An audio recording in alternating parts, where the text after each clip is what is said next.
નમસ્કાર વિદ્યાર્થી મિત્રો, આજે આપણે ધોરણ 10 નો ચોથો પાઠ જનાર્દનસ્ય પશ્ચિમ સંદેશઃ ની સમજૂતી મેળવીશું. આ પાઠનું શબ્દસઃ અનુવાદ સમજીશું. આ પાઠના પાત્રોને સમજીશું. તો હું છું અમિતા પટેલ. સૌપ્રથમ આપણે આ પાઠ શામાંથી લેવાયો છે એની પ્રાથમિક સમજ મેળવીશું. વિદ્યાર્થી મિત્રો, જનાર્દનસ્ય પશ્ચિમ સંદેશ, ભગવાન શ્રી કૃષ્ણનો, જનાર્દનસ્ય એટલે ભગવાન શ્રી કૃષ્ણ, દુષ્ટ માણસોનો નાશ કરનાર એટલે જનાર્દન નો પશ્ચિમ, પશ્ચિમ એટલે અંતિમ સંદેશ. આ પાઠ, આ નાટ્યાંશ મહાકવિ ભાસે રચેલી જે 13 જેટલી નાટ્ય રચનાઓ છે એમાંનું એક છે દૂત ઘટોત્કચ. એમાંથી આ રૂપક અહીંયા લેવામાં આવ્યું છે. ભાસે જે નાટકો રચ્યા છે એને ભાસ નાટક ચક્રના નામે ઓળખવામાં આવે છે.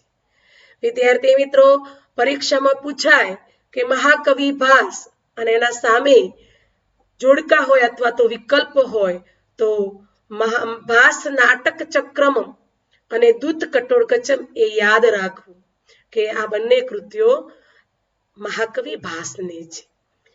આ પાઠનું જે કથાવસ્તુ છે એ મહાભારત ઉપર આધારિત છે.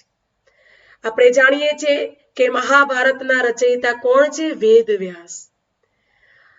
મૂળ મહાભારત પરથી મહાકવિ ભાસે પોતાના વિચારો દ્વારા એમાં થોડાક ફેરફારો કરી અને આ નાટકની રચના કરી છે.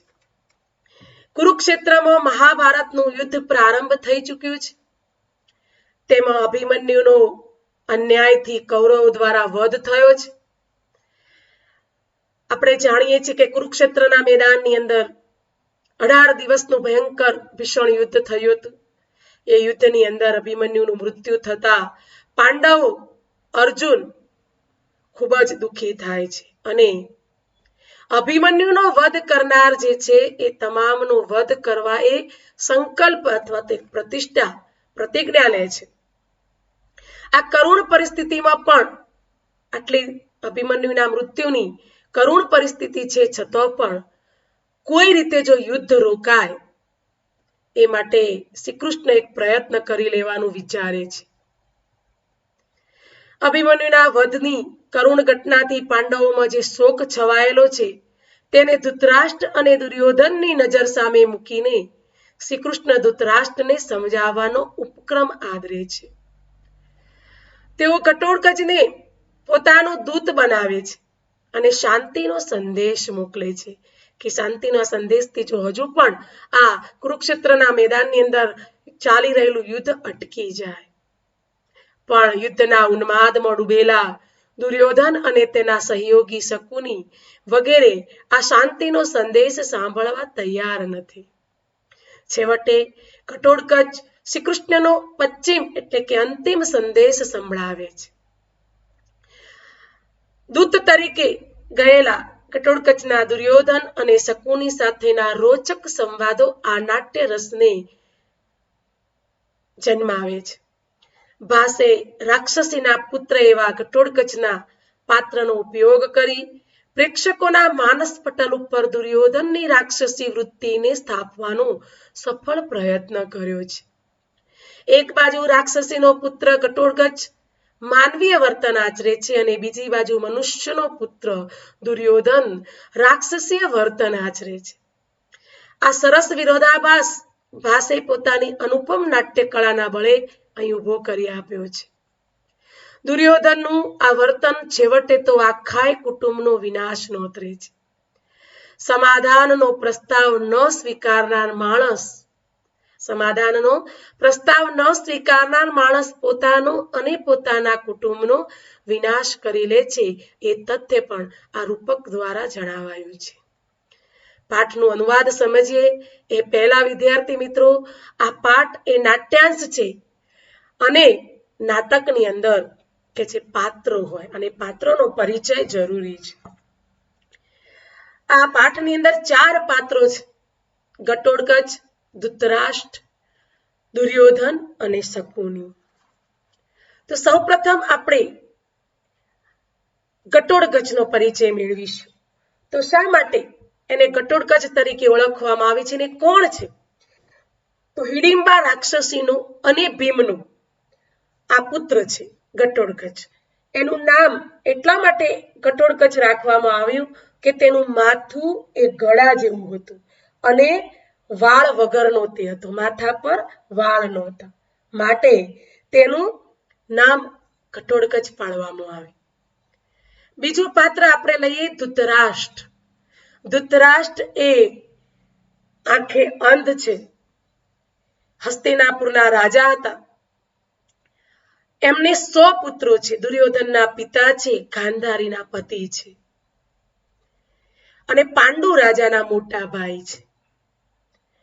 આજ નાટકમાં શકુનીનું પાત્ર આવે છે. તો શકુની તમે બધા જાણતા હશો કે દુર્યોધનનો મામો થાય. ગાંધાર રાજનો કે છે આ પુત્ર છે, ગાંધાર દેશના રાજા સુબુલ નો આ પુત્ર છે અને ગાંધારીનો ભાઈ છે, દુર્યોધનનો મામો છે અને એને દુર્યોધનને જ કે છે ધૃત એટલે જુગાર રમવા માટે પ્રેર્યો અને કપટ કરી અને પાંડવોને કે છે વનવાસ આપ્યો. મહાભારતના યુદ્ધ દરમિયાન અંતે સહદેવના હાથે તેનું મૃત્યુ થાય છે. જે 5 પાંડવો છે, યુધિષ્ઠિર, અર્જુન, ભીમ, નકુલ અને સહદેવ, જે અતિ જ્ઞાની એ સહદેવના હાથે શકુનીનું મૃત્યુ થાય છે. અને દુર્યોધન, તો દુર્યોધન એ ગાંધારી અને ધૃતરાષ્ટ્રનો પુત્ર છે. 100 એમના પુત્રો હતા, એમાં સૌથી મોટો પુત્ર એટલે દુર્યોધન. તો પાત્રનો પરિચય મળી ગયો છે. હવે આપણે પાઠનું અનુવાદ સમજીએ. ઘટોડગજ સૌ પ્રથમ જ પાઠની શરૂઆત જ ધૃતરાષ્ટ્ર સમક્ષ ઘટોડગજ સંદેશ લઈને આવે છે ભગવાન શ્રી કૃષ્ણનું, અને એ સંદેશની શરૂઆતથી જ આપણે ઘટોડગજના પાત્ર દ્વારા સમજીશું.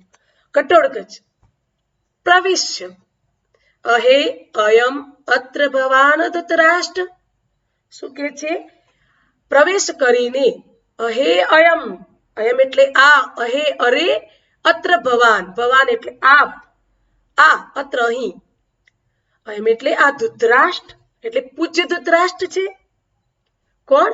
અનાર્ય સતસ્ય ઉત્પાદયિતા, અનાર્ય સતસ્ય, સતસ્ય એટલે 100, અનાર્ય પુત્ર, ઉત્પાદયિતા એટલે ઉત્પન્ન કરનાર, 100 અનાર્ય પુત્રોના પિતા અથવા જનક અથવા ઉત્પન્ન કરનાર ઉપસુત એમની પાસે જઈને પિતામહ, પિતામહ એટલે દાદા, પિતામહ અને અભિવાદયે ઘટોત્કચ.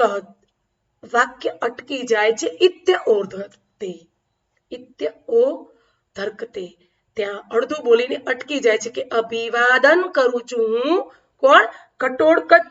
અને એટલે જ અટકી જાય છે, એમ કહેતા અડધું અટકી જાય છે. ન અયમ અક્રમ, ના ના આ તો અક્રમ, ક્રમભંગ થયો. અયમ એટલે આ. કેમ ક્રમભંગ થયો? કારણ કે ઘટોડગજ તો પૌત્ર છે, એના પહેલા એમના પિતાશ્રી અભિવાદન કરવું એટલે પ્રણામ કરવું, નમસ્કાર કરવા. તો કે છે કે ના ના તો શું થયું? ક્રમભંગ થયું, ક્રમભંગ થયું. યુધિષ્ઠિર આદયાચ મે ગુરવો ભવંતમ અભિવાદયંતી. શું કે છે? કે યુધિષ્ઠિર વગેરે, બરાબર ને? યુધિષ્ઠિર એટલે એમાં બધા આવી જાય, ભીમ ને અર્જુન ને બધા. યુધિષ્ઠિર વગેરે મારા મેં મારા ગુરુઓ, ગુરુજનો, ભવંત આપને અભિવાદન કરે છે એટલે કે પ્રણામ કરે છે. પશ્ચાત ઘટોડગજ અહમ અભિવાદયતી, પશ્ચાત અને પછી હું ઘટોડગજ આપને અભિવાદન કરું છું, પ્રણામ કરું છું. તો સૌપ્રથમ ઘટોડગજ આવીને કે છે આ પૂજ્ય ધૃતરાષ્ટ્ર છે, 100 અનાર્ય પુત્રના પિતા, પિતામહ પાસે જઈને પિતામહ હું અભિવાદન કરું છું કટોળગજ એમ કહીને અટકી જાય છે. ના ના, આ તો ક્રમભંગ થયો. યુધિષ્ઠિર વગેરે મારા ગુરુજનો આપને પ્રથમ અભિવાદન કરે છે, પછી હું કટોળગજ આપનું અભિવાદન કરું છું. તરત જ ધૃતરાષ્ટ્રની વાત કરીએ એમ કે કોણ છે, તો કૌરવોના પિતા હતા. તે જન્માંધ હતા. એક વૈશ્ય દાસીથી થયેલા યુયુસ્ત નામનો પુત્ર મહાભારતના યુદ્ધ વખતે તે પાંડવના પક્ષમાં હતો. બરાબર ને? એ આ ધૃતરાષ્ટ્ર તો એહી પુત્ર, આવ પુત્ર, આવ પુત્ર. ઘટોળગજ અહો કલ્યાણ ખલુ અત્ર ભવાન. અહો એટલે આહા, કલ્યાણ, કલ્યાણ એટલે કલ્યાણકારી, ખલુ ખરેખર, ખરેખર તો આપ શ્રી કેવા છો અહીં, ભવાન આપ તો કલ્યાણકારી છો. કલ્યાણાનામ પ્રસૂતિમ પિતામહમાહ ભગવાન ચક્રાયુધ. ભગવાન ચક્રાયુધ એટલે ચક્રપાણી, ચક્રને ધારણ કરનારા ભગવાન શ્રી કૃષ્ણએ કલ્યાણકારી પ્રસૂતિ એટલે ઉદ્ભવ સ્થાન અથવા તો જન્મ કરનાર, કલ્યાણ ઉત્પન્ન કરનાર એવા પિતામહને શું કે છે, અહો આપ તો કલ્યાણકારી છો. અહીં અત્ર ભવાન, અહીં આપ ખરેખર કલ્યાણકારી છો. કલ્યાણના ઉદ્ભવ સ્થાન, પ્રસ્તુતિ એટલે ઉત્પન્ન કરનાર એવા પિતામહને ભગવાન ચક્રપાણી, ચક્રને ધારણ કરવા એવા ભગવાન શ્રી કૃષ્ણએ શું કહ્યું છે, આદેશ આપ્યો છે.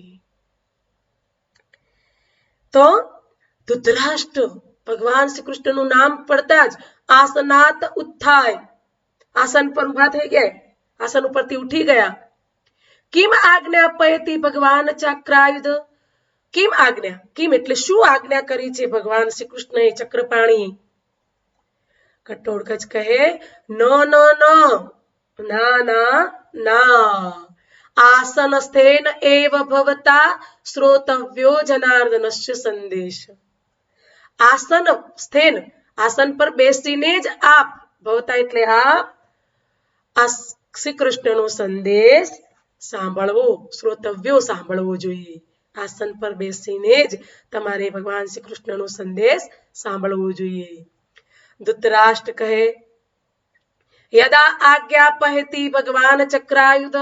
યદા આજ્ઞાપયતિ જેવી આજ્ઞા ભગવાન શ્રી કૃષ્ણની, ચક્રપાણીની, અને ઉપવિશતિ એ પોતાની જગ્યા પર બેસી જાય છે. ઘટોળગજ કહે છે પિતામહ, પિતામહ શ્રુયતામ સાંભળો. હાય વત્સ અભિમન્યુ, હા વત્સ, હાય પુત્ર, હા વત્સ એટલે હાય પુત્ર, અભિમન્યુ હાય પુત્ર. કુરુકુલ પ્રદીપ એટલે કુરુકુલના પ્રદીપ, દીપક, તેજસ્વી દીપક, પ્રદીપ એટલે તેજ આપનાર, કુરુકુલનો પ્રદીપ એટલે કુરુકુલનો તેજસ્વી દીપક. હા વત્સ, અરે રે બેટા.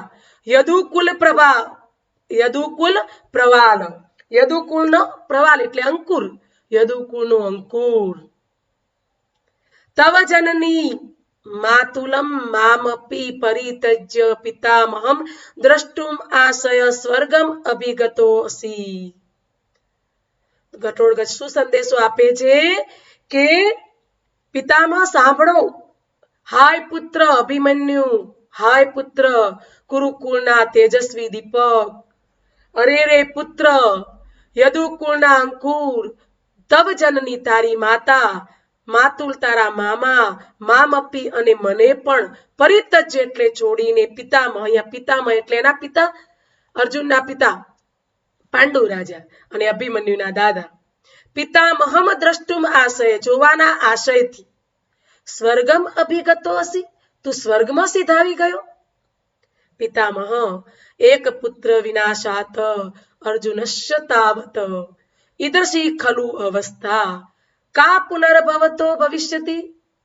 કે છે પિતામહ એક પુત્રના વિનાશથી, નાશથી, મૃત્યુથી અર્જુનની, અર્જુનસ્ય તાવત અર્જુનની તેવી,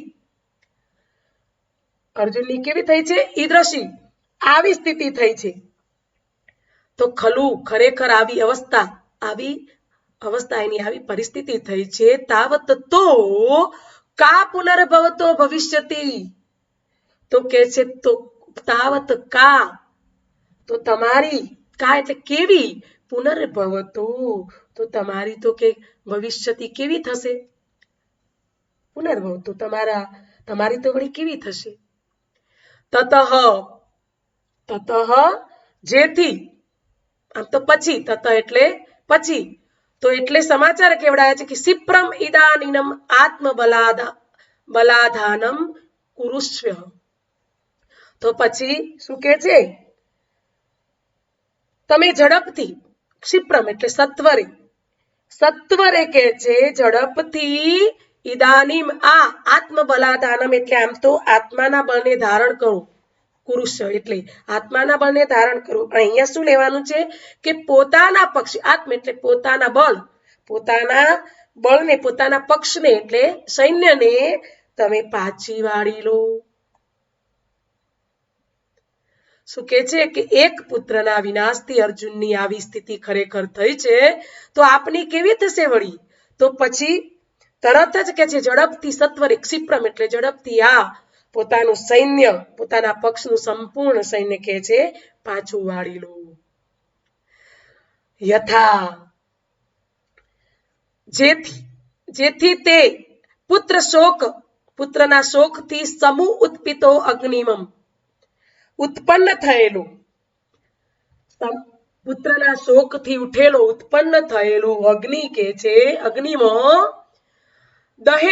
દહન થઈ જવું પ્રાણામયમ તમારા પ્રાણ કે છે બાળી નાખશે પુત્રના શોકથી ઉત્પન્ન થયેલો અગ્નિમાં હવી રીતે એટલે આપણે હોમ હવનની અંદર જે હવિષ્ય નાખીએ છીએ એને હવી કહેવાય એ હવી જેમ હવનની અંદર અગ્નિમાં બળી જાય છે એમ પુત્ર શોકથી ઉત્પન્ન થયેલા અગ્નિમાં હવિષ્યની માફક કે છે તમારા પ્રાણમયમ પ્રાણ બાળી ન નાખે ન દેહ એટલે ઝડપથી તમારા સૈન્યને પાછું બોલાવો ત્યારે આ વાત શકુની સાંભળી જાય છે અને શકુની શું કહે છે અહંકારથી એક પ્રશ્નાર્થ કરે છે વાક્ય કરે છે કે યદી શાદ વાક્ય માત્રેન નિર્જિતે વસુંધરા નિર્જિતે જીતી લેવાય ને વસુંધરા એટલે પૃથ્વી યદી જો શાદ એટલે માત્રથી વાક્ય માત્ર બોલવાથી જ જો પૃથ્વી જીતાઈ જાય વાક્ય યદી ભવેત સર્વત્ર ક્ષત્ર વધ કૃત અને કે છે ખાલી વાક્ય બોલવા માત્રથી જો પૃથ્વી જીતાઈ જાય અને વાક્ય એટલે કે એક વાક્યમાં એક જ વાક્યમાં જ સર્વત્ર એટલે બધા જ ક્ષત્રિયો નો શું થઈ જાય વધ સર્વત્ર વધ તો વાક્ય માત્ર બોલવાથી પૃથ્વી જીતાઈ જાય અને એક વાક્યમાં જ કે છે સર્વ ક્ષત્રિયનો વધ થઈ ગયો તો કીધું ને અર્જુનને આવું કરી દેશે પુત્ર શોકથી આટલો બધો એ વ્યાકુળ થયો છે તો તમે તમારું સૈન્ય બળ પાછું લઈ લો એટલે વાત સાંભળીને શકુની કઠોળગજને આમ કહે છે ત્યારે કઠોળગજ શું કહે છે શકુની રેવ વ્યાહરતી એટલે બોલવું કહે છે આ શકુની જ બોલે છે કહે છે બો શકુને હે શકુની અક્ષાન વિમુચ્ય ભવ બાણ યોગ્ય અક્ષાન એટલે આમ તો પાસા થાય પણ જુગારના પાસા વિમુચ્ય એટલે ફેંકી દે ભવ બાણ યોગ્ય અને બાણ ચલાવવાને લાયક બન બાણ ચલાવવાને લાયક થા યુદ્ધ કરવા તૈયાર થઈ જા ત્યારે દુર્યોધન કહે છે ભો પ્રકૃતિમ ગતઃ અરે ઓ પ્રકૃતિમ ગત એટલે મૂળ સ્વભાવ ઉપર મૂળ સ્વભાવ પર ગયો છે વયમ અપી ખલુ રૌદ્રા રાક્ષસો ગ્રસ્વ ભાવા વયમ અપી ખલુ રૌદ્રા અમે પણ રૌદ્ર સ્વરૂપ વાળા ગુસ્સા વાળા ઉગ્ર સ્વભાવ વાળા કેવા રાક્ષસોના ઉગ્ર સ્વભાવ વાળા છીએ અમે વયમ અપી ખરેખર અમે પણ ખરેખર કેવા છીએ? રાક્ષસોના ઉગ્ર સ્વભાવ વાળા છીએ.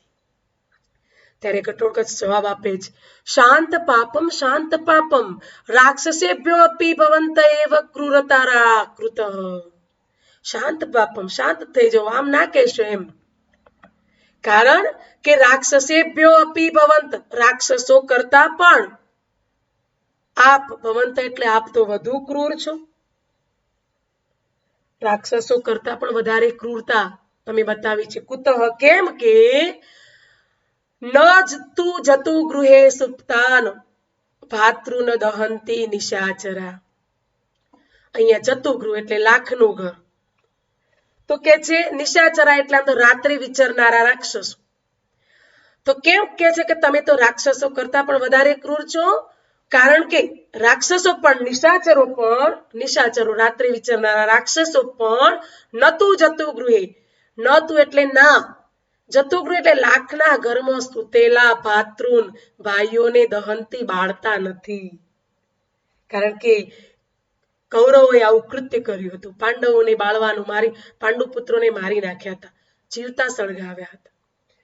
તો કે છે કે નિશાચરો પણ લાક્ષાગૃહમાં સૂતા પોતાના ભાઈઓને, ભાતૃન ભાઈઓને દહંતી ન બાળતા નથી અથવા સળગાવે નહીં. રાક્ષસો પણ આવું કામ નહીં કરે.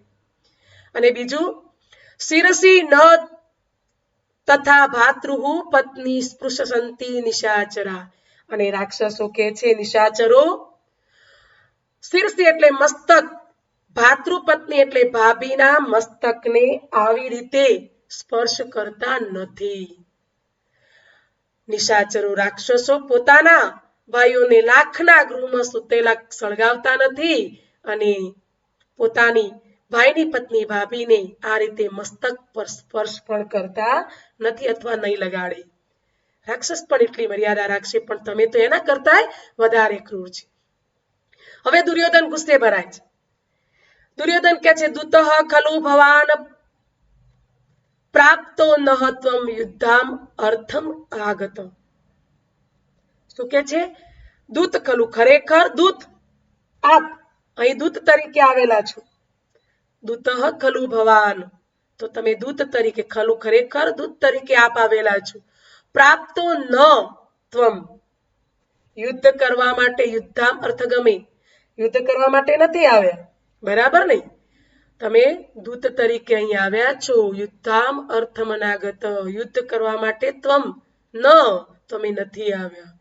ગૃહીત્વા ગચ્છ સંદેશ, સંદેશ લઈને, ગૃહીત્વા સંદેશ મેળવીને, ગચ્છ એટલે જાઓ, ન વયમ દૂતઘાતકા, વયમ એટલે અમે, ન એટલે નથી, અને દૂતઘાતકા એટલે અમે દૂત ના મારનારા અથવા હત્યારાઓ નથી.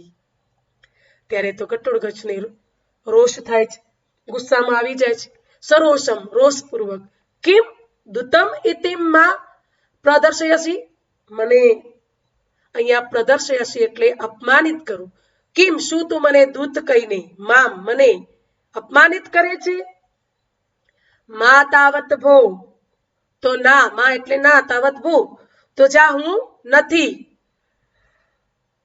ના હું નથી, ન દૂતો હમ, ના તો હું દૂત નથી. પ્રહરદ્વમ સમાહતા, તમે મારી પર પ્રહાર કરો. સમાહર્તા એટલે ભેગા મળેલા, તમે બધા ભેગા થયેલા છો. મા તાવત, ના ના, ન દૂતો હમ, તું મને દૂત કહીને અપમાનિત કરે છે? તો ના ના, હું દૂત નથી. પ્રહાર કરો, સમાહર્તા ભેગા મળીને, ભેગા થયેલા મને મારી ઉપર પ્રહાર કરો. અને સર્વે ઉત્તિષ્ઠન્તિ, બધા ઊભા થઈ જાય છે, ઉઠી જાય છે. ત્યારે ધૃતરાષ્ટ્ર પૌત્ર ઘટોત્કચ, મયસતુ ભવાન, મયસતુ ક્ષમા કરો, ભવાન આપ ક્ષમા કરો, મદ વચન એટલે મારું વચન, અનાવગંતા ભવ, મારા વચનને સમજનારા થાવ. ત્યારે ઘટોત્કચ કહે છે, ભવતુ, ભલે ભલે, પિતામહસ્ય વચનાત દૂતોહમ અસ્મિ, પિતામહના વચનથી, પિતામહના કહેવાથી હું દૂત જ છું. તો સાંભળો, કે છે ભો ભો રાજન, અરે ઓ રાજાઓ, શ્રૂયતામ જનાર્દનસ્ય પશ્ચિમ સંદેશ, સાંભળો ભગવાન શ્રી કૃષ્ણનો અંતિમ સંદેશ. તો આ શ્લોકની અંદર એમનો અંતિમ સંદેશ છે. શું સંદેશ કેવડાવ્યો છે કે ધર્મ સમાચર કુરુ સ્વજન અપેક્ષામ યત ક્રાંડક્ષિતમ મનસી સર્વમિહા અનુષ્ઠિતઃ જાત્યોપદેશ એવ પાંડવ રૂપધારી સૂર્યાસુભિઃ સમ ઉપશતિ વહ કૃતાંત. તો કે છે ધર્મ સમાચર, ધર્મનું આચરણ કર. શું સમાચાર છે કે ધર્મનું આચરણ કરો. સ્વજન ઉપેક્ષા, સ્વજનોની કે છે ચિંતા, બાંધવનો શું એની ચિંતા કરો, બાંધવોને બચાવવાની ચિંતા કરો. યત ક્રાંડક્ષિત મનસી, મનમાં જે, યત એટલે જે, ક્રાંડ એટલે ઈચ્છાઓ જે છે એ ઈચ્છાઓને સર્વમિહા અનુષ્ઠિત. શું કે છે જે ઈચ્છા હોય ને જે તમારી એ કે છે અહીંયા અનુષ્ઠિત એટલે પૂરી કરવાનો પ્રયત્ન કરો, કરી લો. જે કંઈ મેળવવું છે, મનમાં જે ઈચ્છાઓ છે તે અહીં કરી લો. કેમ? જાત્યોપદેશ એવ પાંડવ રૂપધારી. જાત્યોપદેશ એટલે જન્મના રહસ્ય. આમ તો એવું જાત્યોપદેશ જન્મના રહસ્યનો ઉપદેશ હોય તેવો. તો કે છે કે પાંડવોના, કેમ? પાંડવોના રૂપમાં ધારણ કરેલો. કેવો છે? હિતકારી ઉપદેશની માફક. કેવો આવશે? સૂર્યાસુભી. કેવું? સૂર્યાસુભી એટલે સૂર્યના કિરણોની સાથે. સૂર્યનું કિરણ, સૂર્યાસુ એટલે તો સૂર્યના કિરણોની સાથે કોણ આવવાનું છે? સમુપસૈતી. કોણ? પાંડવનું રૂપ ધારણ કરેલો કૃતાંત યમરાજ સૂર્યના કિરણોની સાથે તમારી પાસે આવશે. તો શું આપ્યો ભગવાન શ્રી કૃષ્ણએ અંતિમ સંદેશ કે ધર્મનું આચરણ કરો, સ્વજનોની કે છે બચાવવાની અથવા સજ્જનોની ચિંતા કરો, મનમાં જે કંઈ તમારી ઈચ્છા હોય એ બધું અહીં જ કરી લો. કેમ કે પાંડવોનું રૂપ ધારણ કરેલો હિતકારી ઉપદેશ ની માફક યમરાજ સૂર્યના કિરણોની સાથે તમારી પાસે આવશે. વિદ્યાર્થી મિત્રો, આ પાઠનું શબ્દસઃ અનુવાદ તમને સમજાઈ ગયું હશે. કોઈ શબ્દમાં તમને સમજ ન પડી હોય તો કમેન્ટ બોક્સમાં ચોક્કસથી લખજો. મારા વિડીયોને શેર કરજો, લાઈક કરજો, મારી ચેનલને સબસ્ક્રાઇબ કરજો. Thank you.